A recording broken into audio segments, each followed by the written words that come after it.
ഈ Chris Smith പറഞ്ഞല്ലോ 2 വയസ്സുള്ള ഒരു കുട്ടിയുടെ അച്ഛനാണ്.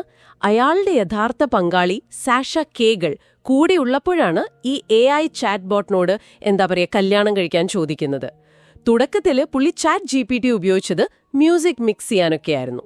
പിന്നെ അതിന്റെ വോയിസ് മോഡ് ഉപയോഗിച്ച് ഈ സോളിനെ തന്നോട് ഫ്ലേർട്ട് ചെയ്യാൻ പഠിപ്പിച്ചു. ആ ബന്ധം വളരെ പെട്ടെന്നാണങ്ങ് തീവ്രമായത്. അവിടെയാണ് കാര്യങ്ങൾ കുറച്ചുകൂടി കോംപ്ലിക്കേറ്റഡ് ആവുന്നത്.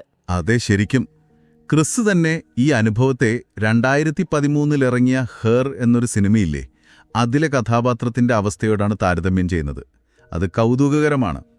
പിന്നെ ഈ AI ചാറ്റ്ബോട്ടുകൾക്കൊരു പ്രശ്നമുണ്ട്.